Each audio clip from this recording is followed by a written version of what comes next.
Good afternoon. Thank you for joining us. I am Kirk Goodrich, and I serve as NYSAFAH's board chair. I'm also an affordable housing developer with Monadnock Development. We are pleased to host this conversation on affordable housing in New York City and appreciate you taking the time out of your busy schedules to hear from our panel on this topic. I want to thank Enterprise Community Partners and the Furman Center for helping us put together this program. We're recording today's virtual event and we'll make it available to anyone that missed it early next week. I would like to now introduce NYSAFAH's Director of Policy, James Lloyd, who will introduce our panelists. Good afternoon, everyone. My name's James Lloyd, Director of Policy for NYSAFAH, and I actually am I used to work at the City Council on central staff in the Land Use Division. So I've sat adjacent to where you all are sitting today. Chris, could you move to the next slide? So we have a great team here today to present. Obviously Furman, Enterprise, and NYSAFAH all together. Joining us from the Furman Center is Charles McNally, who is their Director of External Affairs. And then additionally from Enterprise Community Partners, we have Elizabeth Ginsburg, who's their Senior Program Director for Public Policy and External Affairs. So with that, we'd like to introduce each of our organizations. So first, I'd like to turn it over to Charles to briefly discuss the Furman Center. Sure. Thank you so much, James. And thank you to NYSAFAH for the opportunity to talk today a little bit about affordable housing. The Furman Center, for anyone that's not familiar, is a joint research institute between the New York University School of Law and the Robert F. Wagner Graduate School of Public Service. And we do research and data on housing and urban policy in New York City and across the United States. You can see Ingrid Gould-Ellen, one of our faculty directors, pictured there. She's one of the nation's leading researchers on gentrification, segregation, and neighborhood change. We only had room for one picture, but she is joined by Vicki Bean, who recently returned to us after a stint as deputy mayor for housing and economic development, and Catherine O'Regan, who was the assistant secretary for policy research and development for HUD during the Obama administration. So that is the NYU Furman Center. We're delighted to be here today, and I'll pass it to Elizabeth. Great. Thank you, Charlie. Good afternoon, everyone. My name is Elizabeth Ginsburg. I am Senior Program Director for Public Policy and External Affairs at Enterprise Community Partners. Enterprise is a national affordable housing nonprofit. For over 40 years, we've helped advance the community development field by providing financing for affordable housing, incubating groundbreaking programs, and advocating for policies to create broad systems change. We have a presence both in New York and around the country, and we tackle such issues as eviction prevention, fair housing, economic mobility, and much, much more. And following Charlie's lead, so in the photo, we have our Vice President and New York market leader, Baba Halm, who actually just joined us last year from HPD, the city's Department of Housing, Preservation, and Development. And I will pass it back to James. NYSAFAH is the New York State Association for Affordable Housing. It's the affordable housing trade group for New York. It's the largest affordable housing trade group in the country, and our members are responsible for the vast majority of subsidized housing built across the city and state. And additionally, it's not just developers. It also includes a variety of other professionals involved in the affordable housing field. And with that, and obviously you can see the photo of Kirk, who just introduced all of us. And with that, Chris, can you go to the next slide? And from here, I'm going to turn it back to Charlie. So Furman, Charlie is going to do the first third of the presentation, and then Elizabeth will take over, and then I will do the final chunk. So with that, Charlie, take it away.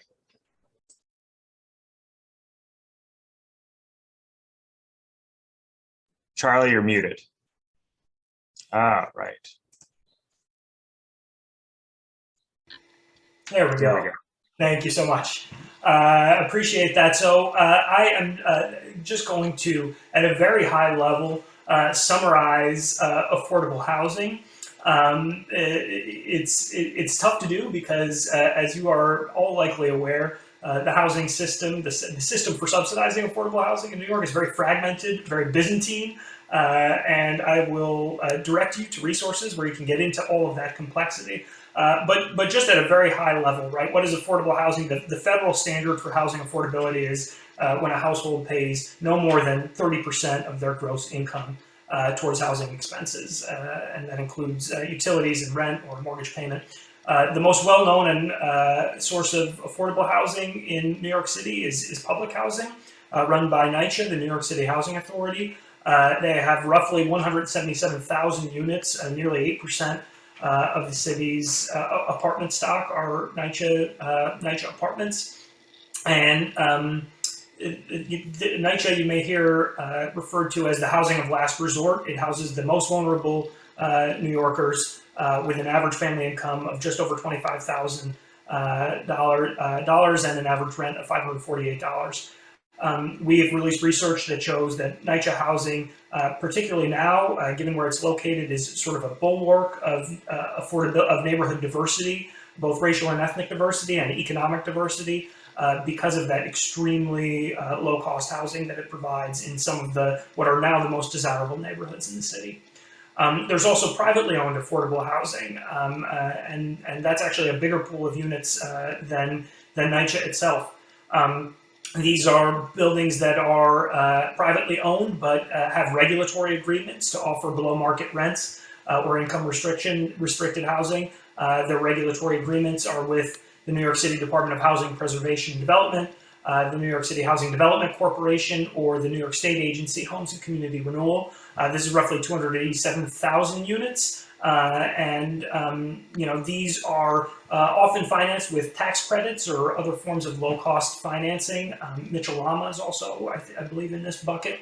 But it encompasses a whole range of programs, and it's typically aimed at folks a little bit higher on the income ladder. 60% of area median income, which is $64,440 for a family of three.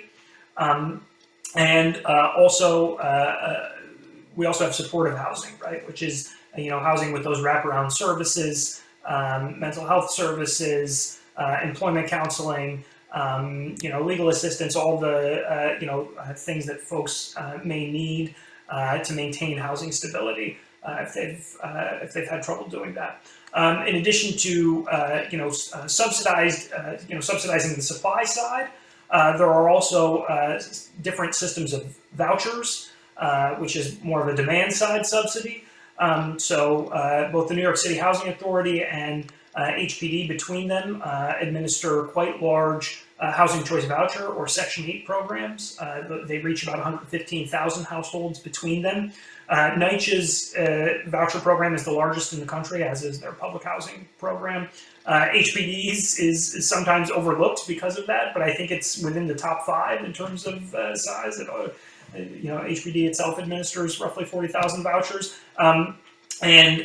Federal vouchers are, eligibility starts at 80% of area median income, but they are targeted towards families at 50% or below of area median income. And, the voucher subsidy, it pays the difference between that affordability standard I mentioned, the 30% of household income, and a fair market rent or a payment standard, which is determined by HUD, and then local agencies have some discretion within HUD's fair market rent.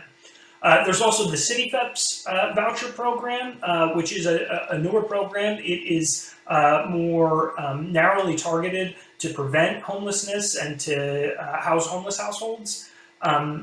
City FEPS vouchers are now, paying at a similar level to the HUD fair market, or at the same level as HUD's fair market rent, thanks to a change the council recently made.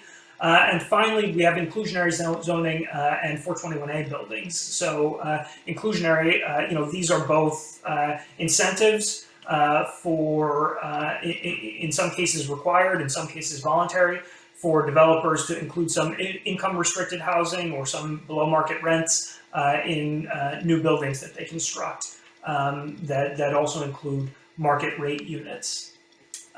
So again, that's a very broad overview. There is a lot of complexity, particularly within that second bucket of privately owned affordable housing that includes numerous programs that you can dive into the details of. But just to break it down in broad strokes, those are the main categories of affordable housing and subsidized housing that you'll see in New York City. So next slide. What I didn't talk about was rent-regulated housing, which is something you're no doubt somewhat familiar with, you've heard of. Rent-regulated housing is typically privately owned. It is not subsidized housing, right?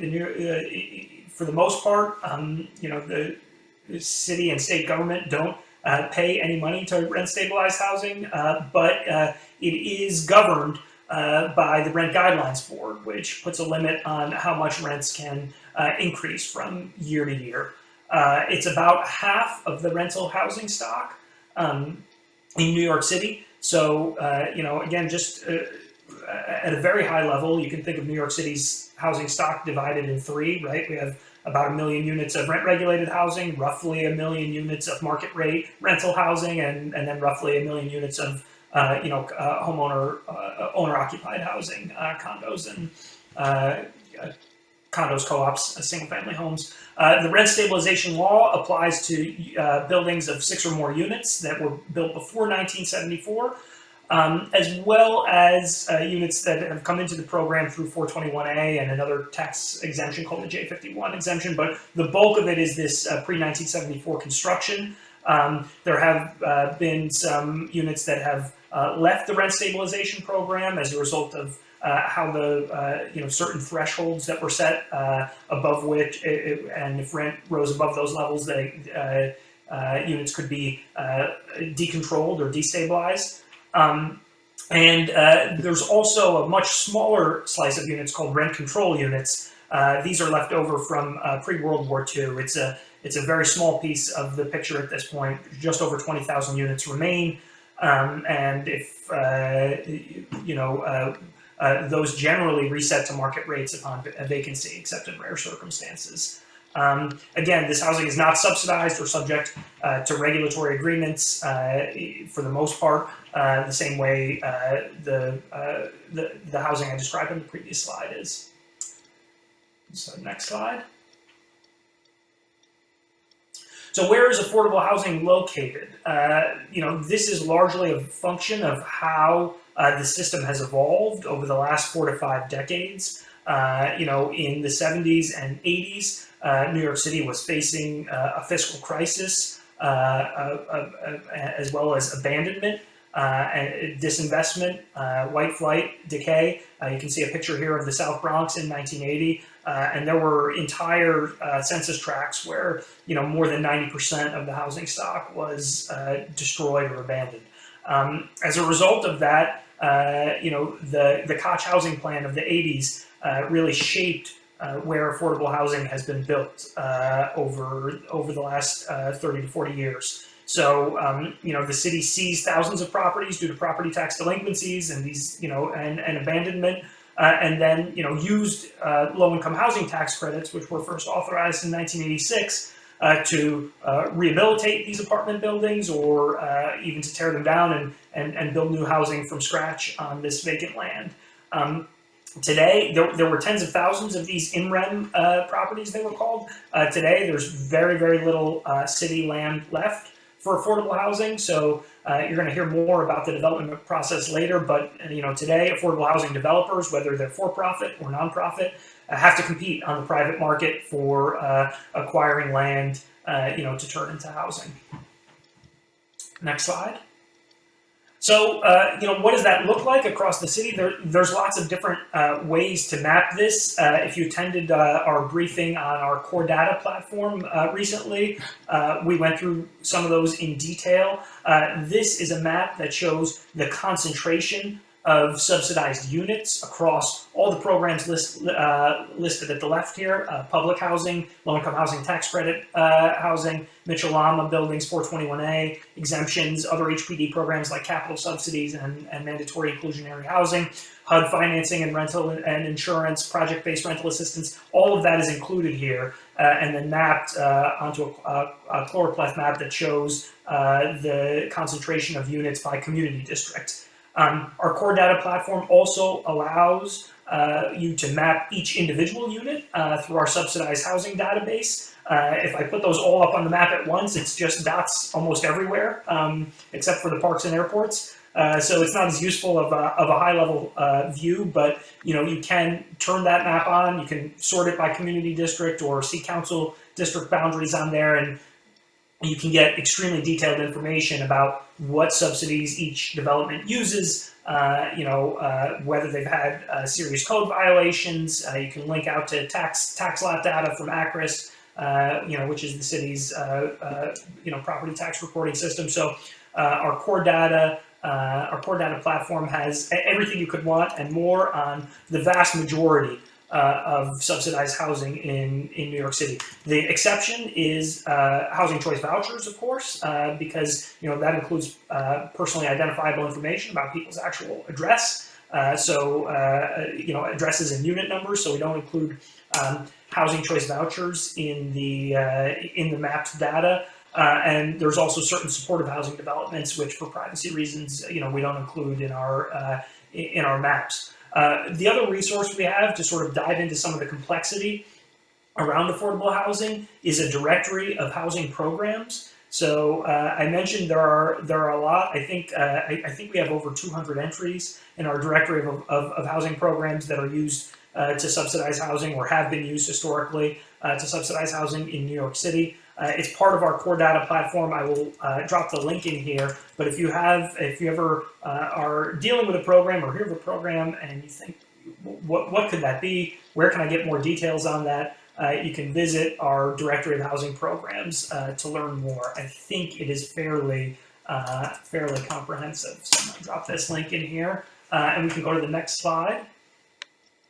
And with that, I'm going to turn it over to Elizabeth, who's going to talk a little bit more about the development process for affordable housing and the council's role. Great, thank you, Charlie. So as Charlie mentioned, I'm going to start with a broad overview of the housing development process. So the process takes several years and it begins with the pre-development phase. This starts with developing the concept for the project, thinking about your goals, thinking about the capacity of your organization. A key next step is securing land or a property if you're doing a rehab.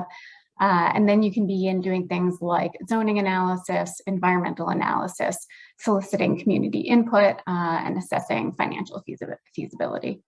After this is done, we get to the project deal-making phase, where you work with the architect to develop the design, get approvals, and secure and close on the project financing. Once you close on financing, you can begin construction and lease up, which takes another few years.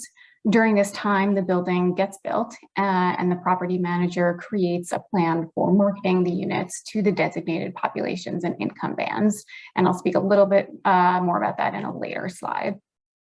And finally, once the project is completed and leased up, there are various players responsible for the ongoing operation of the building, namely the property manager, service providers, if the building includes services, and the asset manager. Thank you. So next, let's talk about how affordable housing gets financed. One key thing to know is that there are many sources of funding involved. There's debt, there's equity, public and private funds. An affordable housing project can easily have, 8 or more sources of funding. I'm going to share a very brief overview of some of the common sources. In terms of debt, the New York City Housing Development Corporation, or HDC, and the New York State Housing Finance Agency, HFA, provide tax-exempt bonds, as well as other types of loans for pre-development, acquisition, construction, and more. There are also loans you can get from conventional banks or community development finance institutions, of which Enterprise is one, and Enterprise has our community loan fund.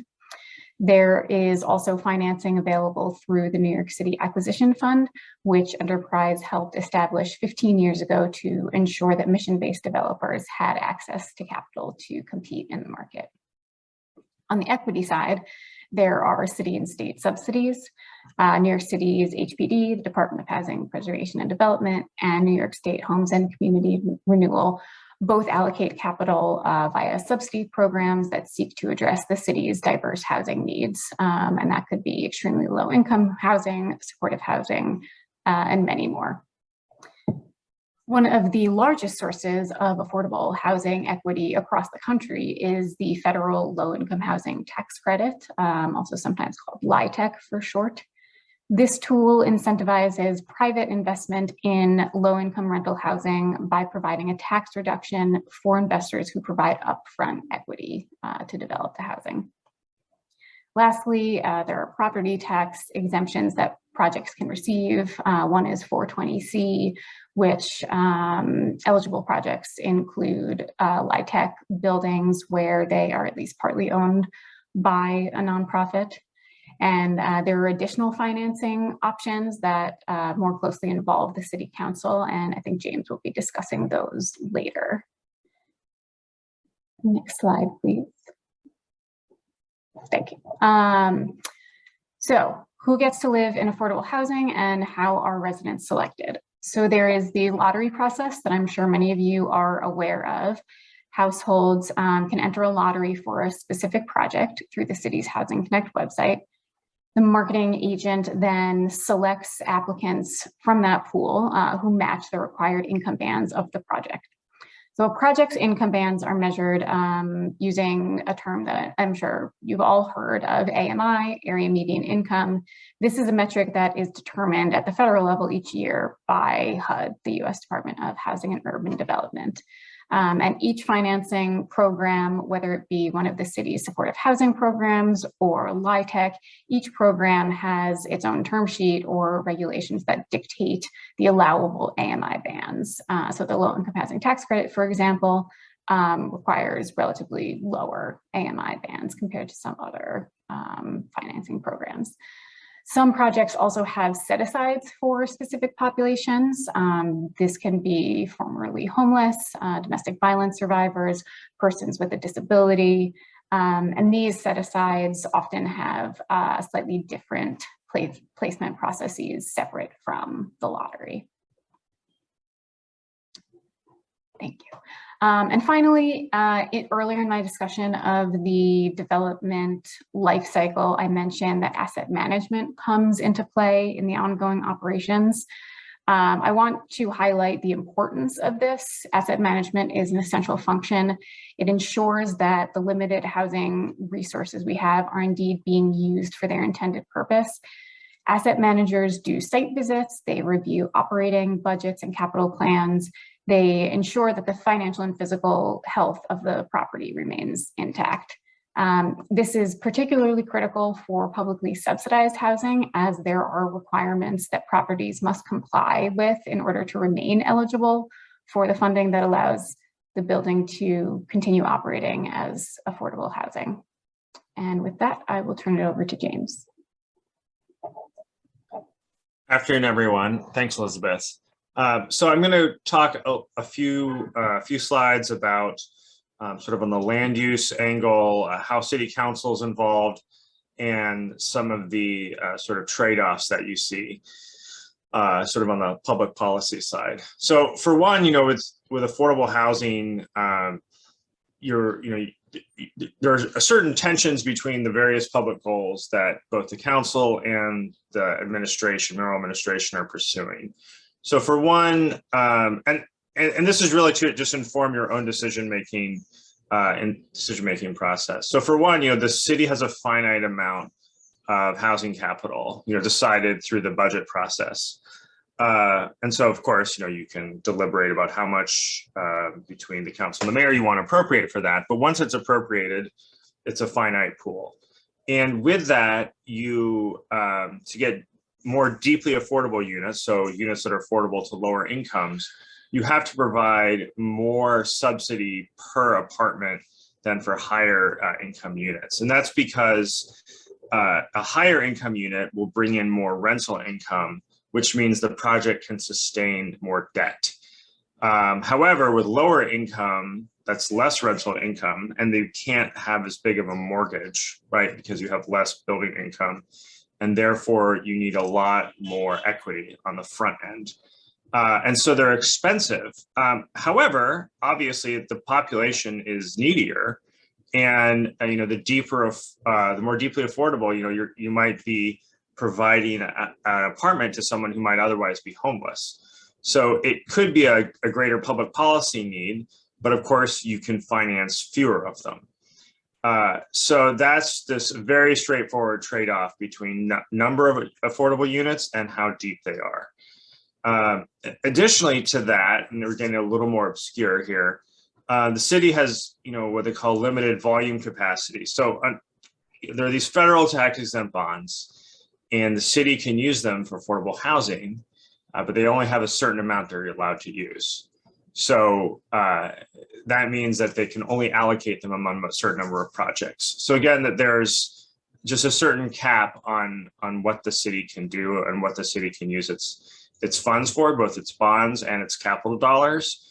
And the more you put into one project, the less there is for other projects. It's not to say that's good or bad. It's just something that you all should be aware of. So if you have a project you're working with, on a ULURP, you may have the perfect project, but then there may be less money for another council member's project. Not to say it's good or bad, just to be aware.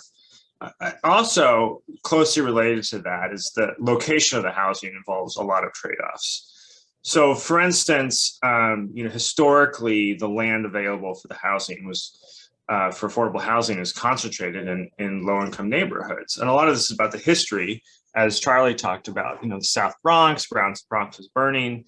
So the city acquired a huge amount of land because the landlords abandoned their buildings, stopped paying taxes. And so they acquired it in what they call this in rem foreclosure process. So if the city can provide the land for $1 to a housing developer, then there's no site acquisition costs, which means you can build more deeply affordable because you don't have to put in as much equity, right? So there's a huge incentive for the city to put a lot of affordable housing in low-income neighborhoods. And also, too, often the local community is quite supportive, right? Because they know they need a lot of affordable housing there. However, that there are obvious fair housing implications for that if you concentrate all your low-income housing in these types of communities.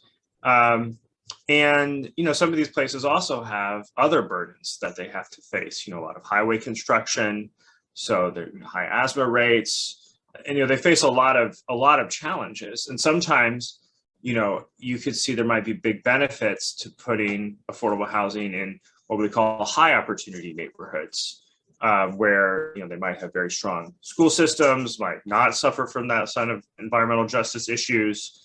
Might offer sort of better opportunities for the residents, and of course would affirmatively further fair housing. The problem is that in places like that, sort of like Manhattan core, you don't have a lot of city-owned land lying around, and the land that is available privately is really expensive, and so that's really hard to do affordable housing, and often market rate housing will win out. That being said, if you can do a deal somehow to get affordable housing, it can be really good for the residents. So some of you may be familiar with, for instance, the Seward Park redevelopment that was done on the Lower East Side, and that was a major topic of conversation during that, was sort of how much affordable should we have here, and public policy goals surrounding it. So it's just, it's not to dictate to you all what you should or shouldn't think. It's just to know that there are a lot of trade-offs, and you can sort of have more deep in a high opportunity neighborhood, but less of it. So, and a lot of these are sort of the public policy goals all run at cross purposes. Next slide, please. Back one. And I think, Chris, did we miss the how is council involved slide? I will check. Let me, sorry. Yeah, I think it was actually before the tensions among public goals slide. One back. Yeah, there you go. So, this gets down to the nitty gritty, right, of what you all do and how you all work with the central staff, with the various city agencies, with private developers, and so on. So, I mean, for myself, coming out of the land use division and having, a real love for land use, I say that unironically, that is really, it's one of the council's greatest powers is their land use review and approval authority. So for instance, council approval is required for all ULURPs. So anytime there's a zoning change, a disposition of city-owned land, that is to say, if the city is giving land to a affordable housing developer for $1, urban renewal plan changes, so on and so forth, then you all and your members will be very much in the driver's seat. And so let's say there is an upzoning of a site for affordable housing. So you would often what they call MAP, mandatory inclusionary housing, for instance, very standard during that. And that's sort of a backstop. It was developed 2016, and it mandates a certain percentage affordable during an upzoning process as an extra zoning amendment. And of course, when you're doing that, you've been very involved with Chair Salamanca, the various subcommittee chairs, the central staff, and of course the city agencies. However, that's not the only way. There's also tax exemptions, Article 11, so often HDFCs, so co-ops, affordable co-ops will, their finances will have sort of gone pear-shaped over the years, and they'll need to come in to get a tax exemption in order to refinance their building and make sure that they maintain solvency. And the state law that governs that requires the city council to approve it. So you'll find yourselves involved if there's an affordable co-op in your district that is having financial trouble. Obviously, you have Reso A funding as well. I'm sure I don't have to tell you anything about that. I'm sure a lot of people have already come to you on that topic, but you can, if you have a potential affordable housing project in your district that's having trouble with the financing, you can elect to contribute your own member funds to that. Obviously, as someone representing the trade group, we'd be thrilled if you used your Reso A funds for affordable housing projects. But that's also just, Jenny, for your, what are your members' priorities in your district, and something to consider. And then, of course, there's also the HPD capital budget process. So depending on how much council and the mayor allocate to HPD for building for capital, that will directly determine how much affordable housing you get. And then just in addition to that, there's also legislation that is passed, and, local laws affect how affordable housing is developed, how building is developed. And so, under Chair Sanchez, your members can directly influence that process as well, depending on, what your legislative priorities are. And Chris, can you go ahead and go 2 slides ahead to the final content slide? And now back one to threats. And then finally, we'll end the presentation before Q&A with quick discussion of sort of threats to affordable housing.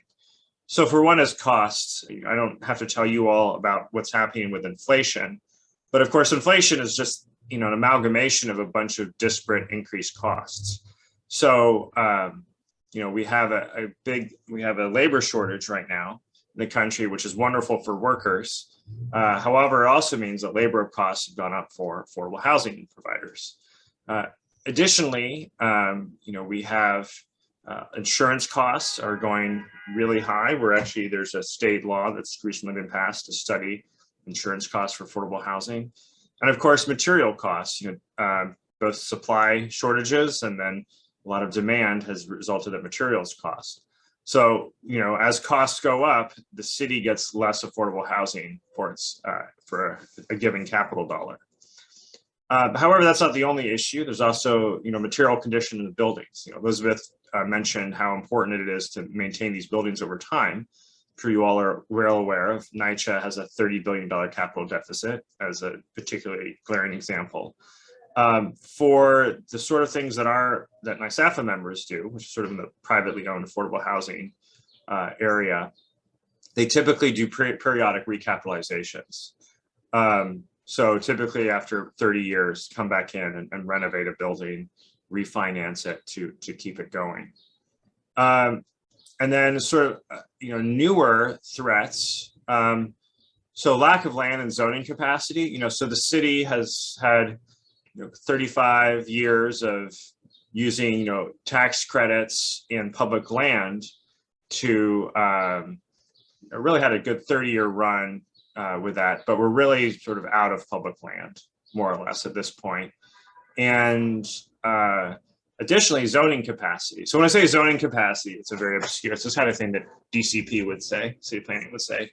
It's sort of how much room is available under the zoning. And it's really hard to build in the suburbs, right? They're typically all single family zoning. And then it's also quite, down zonings or contextual rezonings are very popular. And that also can make it harder and harder to build affordable housing.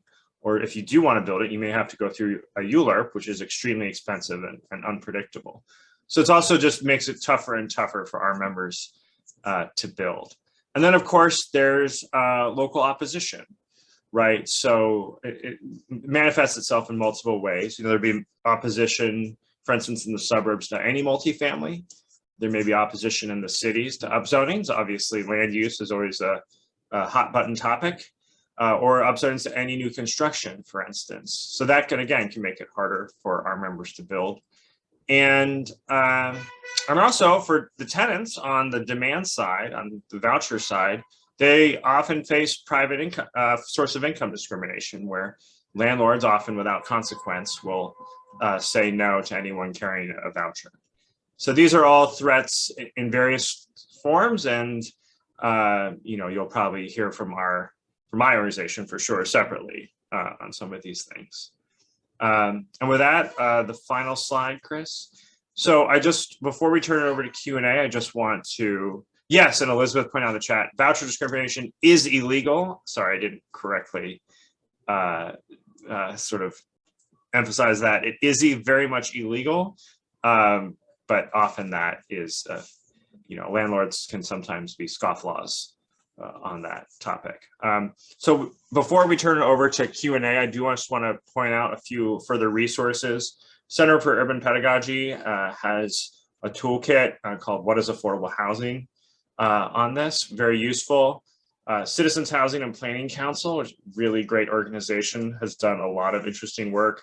And they have a sort of vignette called Life of a Building, where you try to sort of manage a building yourself virtually to understand the challenges. And of course, Furman Center, from which Charlie hails, has just an unbelievable wealth of information. Typically, whenever I want to know anything about housing in the city, I start with Furman, figuring if it's not there, then it's probably going to be a lot harder to find out later. Maybe not worth knowing. I don't want to, it's a joke. But, and with that, I think we should turn it over to questions at this time.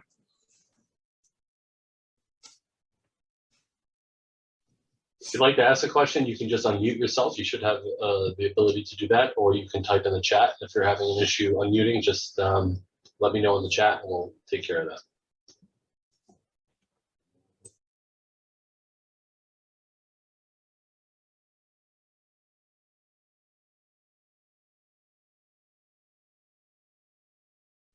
So James, we do have one request. Can we have a contact number if we have future questions? And so I would ask if Charlie, Elizabeth, and James, if you can put your contact information into the chat, that would be make it easier for everyone. Absolutely, we'll do that right now.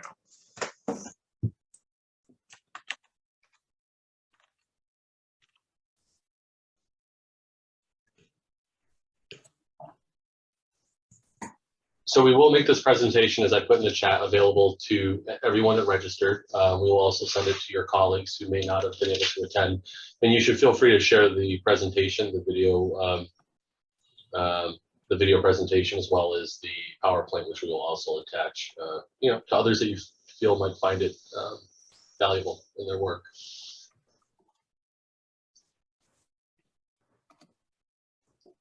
You can also, if you don't have a mic, I see Anthony, you don't have a mic, you can also type your question into the chat and we can answer it if you like.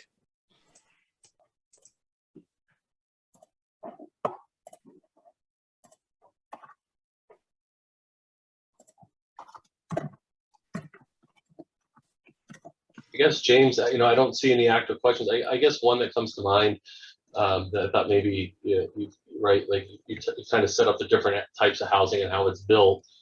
The biggest risk to not doing something is that we lose that opportunity, right? Like, so when there are opportunities to build affordable housing and for many reasons, often valid, there is disagreement about how it gets done or how it gets built.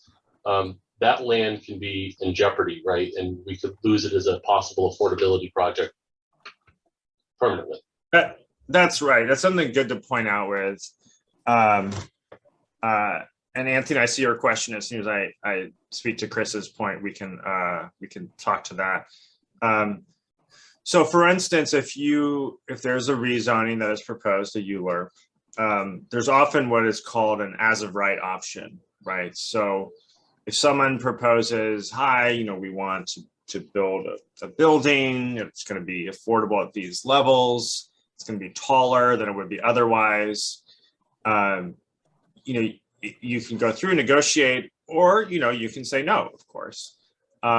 Just be aware that if often there's this as of right option, which means they can go out and build 100% market rate building and not have any affordable included at all. So there's this sort of opportunity cost, and sort of if you do nothing, then what you will see is typically more market rate, more market rate, which sure, the city needs more housing, but it may not assist the members of your constituency that you might prefer. Or even I'll chime in non-residential uses as well. Warehouse spaces become extremely valuable in the city since the pandemic, or even predating the pandemic. And if the zoning permits, sometimes you could have a non-residential use. So not only would you not get market rate housing, you get no housing at all. That's right. I think there's a question, metrics be changed for low-income people in the Bronx. Is that, do you think he's speaking maybe to area median income? Or, not sure. I will say for area median income, it's set at the federal level, often for really trying to help people at really low incomes. Oftentimes it will require sort of different programs and tools. So for instance, supportive housing, or there are programs such as Ella from the city that can really target the lowest income. The metrics, unfortunately, are for area median income is set by HUD, and so we don't have any control over that. But again, it's just a yardstick, so tools can be designed or implemented to sort of help folks at the lowest income levels. Yeah, and I'll add, as James mentioned, like AMI itself is just a fixed number that HUD determines. There is occasionally opportunity for residents to weigh in.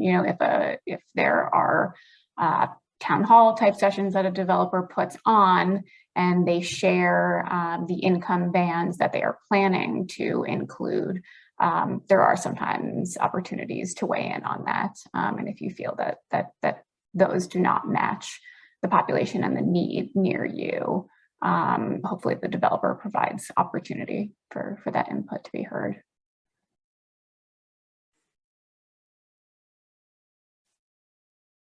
Wonderful. Well, I think with that, Elizabeth or Charlie, would you like to say anything in closing? I'll just mention, sorry, Elizabeth. Thank you. I'll just mention that we're always available at the Furman Center.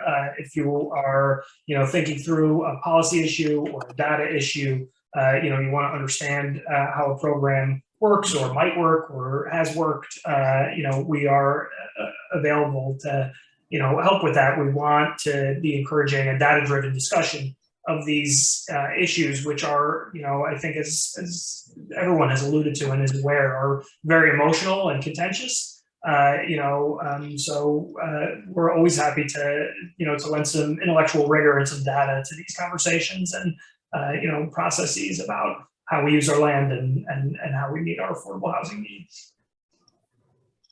No, I'm throwing Enterprise's Twitter handle in the chat for anyone who is on social media. Enterprise shares industry news, but we also do a lot of advocacy on social media. And if that is something that your office is interested in, we'd love to chat about that. And yeah, we have plenty of other resources. So I put my contact info in the chat and more than happy to connect going forward. I'd like to thank Charlie and Elizabeth for joining, and thank to all of you for your hard work at the City Council.